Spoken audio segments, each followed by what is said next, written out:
Hey everybody, welcome back to a long-awaited episode of the State of Freight. Sorry for the delay. It's been crazy these last 2 months. Oh, you were out with some back pain? Okay, come on, dude, really? Oh, you're old You gotta now, throw man. throw me under the bus like that? I just said I had back pain. I didn't really have back pain. Okay. We were in You were just we were in taking some Italy. time off, right? Yeah, I just needed an extra week of vacation. But no, we're back and we have a lot of stuff to talk about. We do. There's been a lot of stuff happening in June and July. And I think the biggest thing is there hasn't just been one event that's happened, right? Yeah, I think the key word is uncertainty. Oh, yes. If there's one thing that transportation industry hates, that is uncertainty. Trade uncertainty, Yeah. capacity uncertainty, Fuel uncertainty. Yeah. right? So why don't we just get into it and start recapping the events? Dive in, peeps. Before we get into it, we want to recognize all the people affected by the wildfires, especially our drivers who navigate that corridor pretty much every single day. Yeah. We're always thinking about you, and stay safe. Yeah, and unfortunately, it's not just resigned to Ontario and Canada. It's a worldwide phenomenon right now, right? Europe is... Greece is getting devastated. Yeah. And we're seeing fires in It's one of your favorite islands, no? Paros, yeah. Yeah. It's I think almost half the island got evacuated. So, Yeah. but yeah, it's Italy, it's everywhere. Yeah, I don't know what's going to happen, but hopefully everyone's okay. So I think we should get started with CUSMA, because that's pretty much the breaking news these days, and the uncertainty that comes with this deal that has been rejected in its, let's say, initial negotiation, but CUSMA is still in effect, so nothing really changes. So basically the deal went from 2020 to 2036, and at the end of year 6, it was up for review. So the US has rejected CUSMA, so now every single year it's up for renegotiation. Correct. What And that means- why does that matter? Well, it matters because, again, we talk Uncertainty? about uncertainty. Correct. It's the big word, right? So if at the end of next year, when it's up for review, they decide to walk away from all deals that they have on the table. Well, really, any industry that is tied to that cross-border traffic, which primarily between Canada and the US is heavily weighted in the automotive sector. Well, yeah, and the big thing is no one is going to invest in these big, manufacturing facilities, these warehouses, these,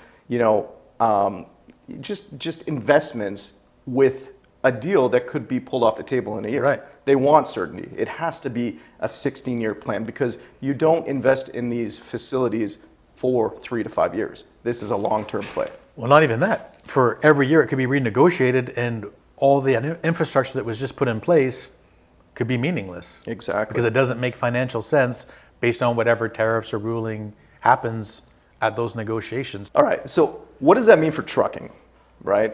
I think what we're seeing is carriers are not investing in trucks. Mm-hmm. They're not hiring drivers. They're really just trying to, keep everything status quo. Yeah. And until there's some certainty. Exactly, and improve their bottom line until there is some certainty. So expansion has slowed, hiring has slowed. It's having major implications on the marketplace. It ripples throughout the entire framework of our trade with the U.S.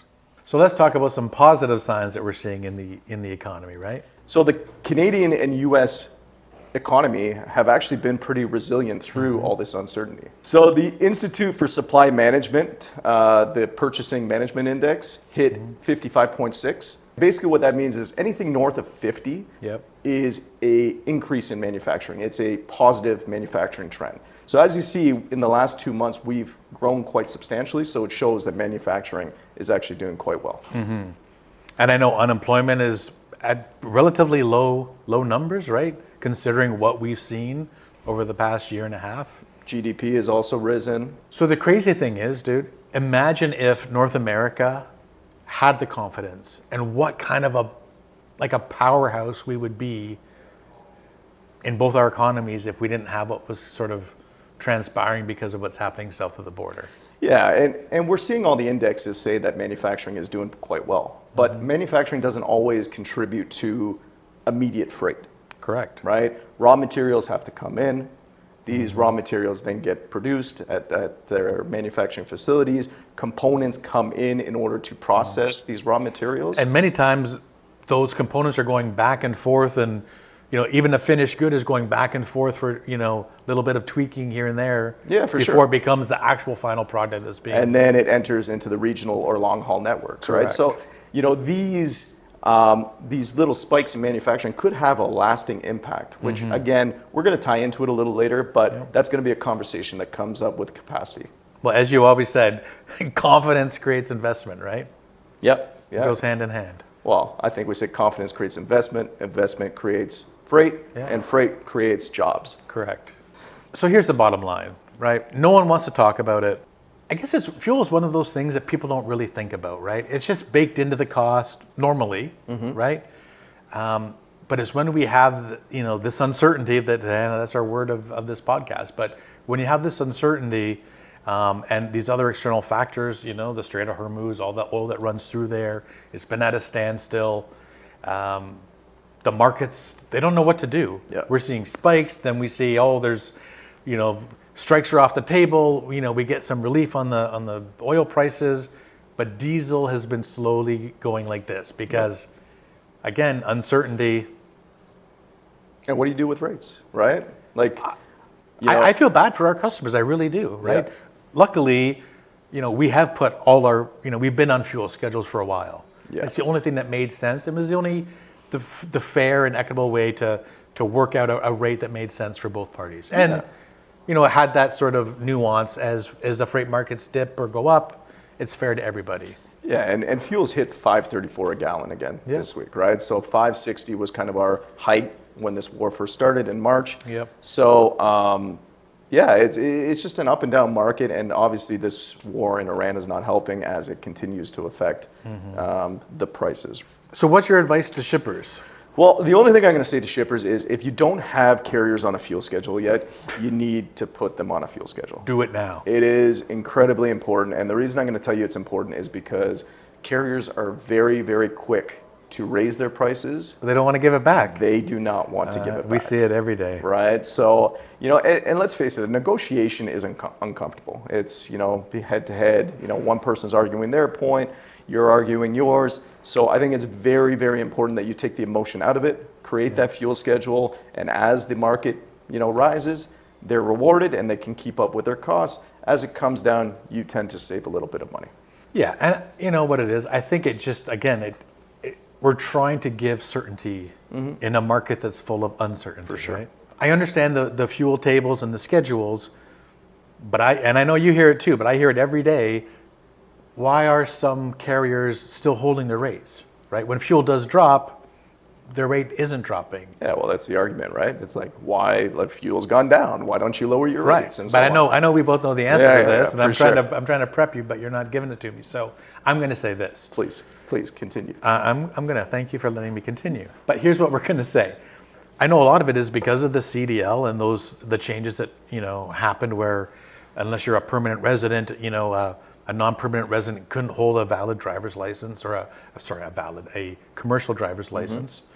And so we saw thousands and thousands of drivers being pulled off the road. Yeah. And what does that do? It puts pressure on all the other drivers in the network.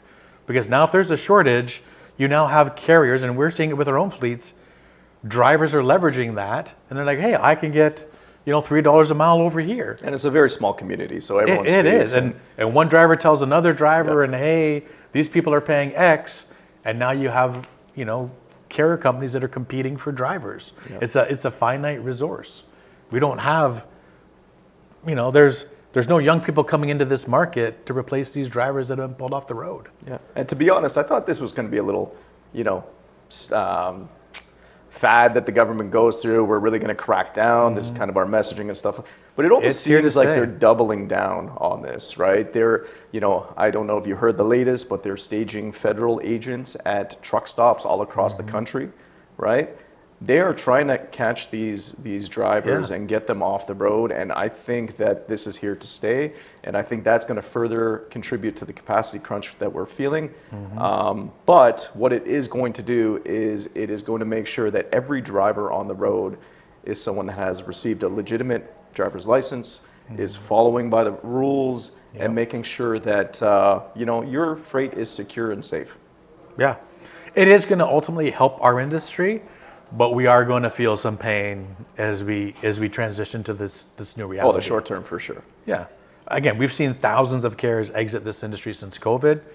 We've seen insurance rates go through the roof, obviously with the ruling in the States with the Montgomery case and the Carib Transport. That's putting increased pressure on insurance.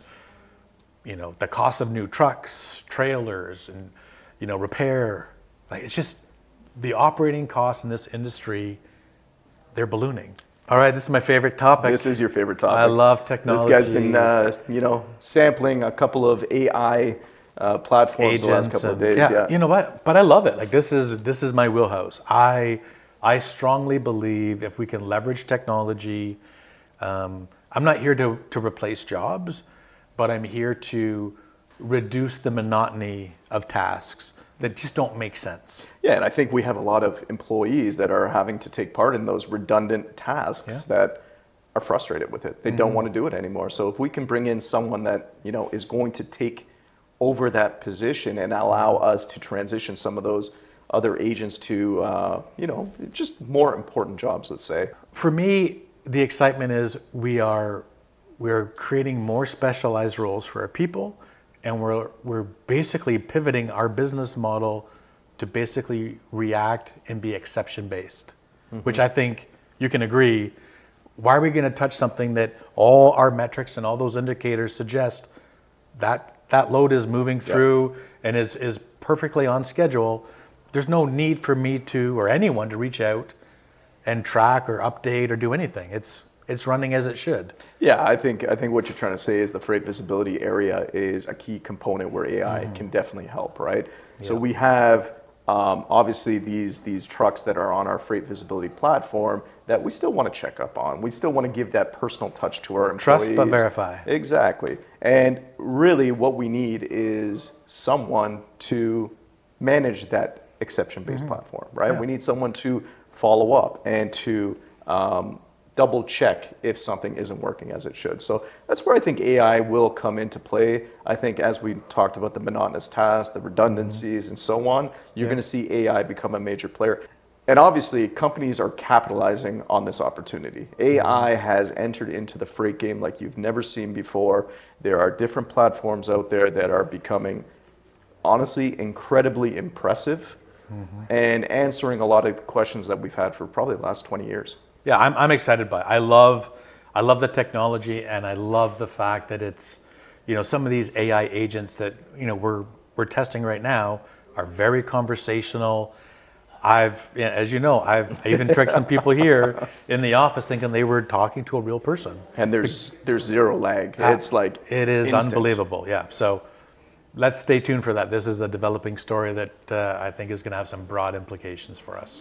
So if this summer has taught us anything, I think it's going to come back to our certainty, right? Yeah. The most valuable commodity that we have in today's market, in the logistics and 3PL space, supply chain, is certainty.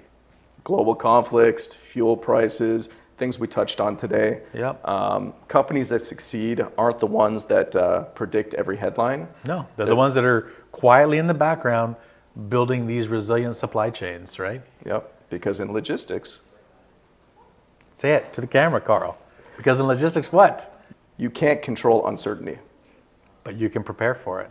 That's our podcast for today. Give us a like, a follow, a share. And check us out on the web, www.isgtransport.com. We'll see you next time.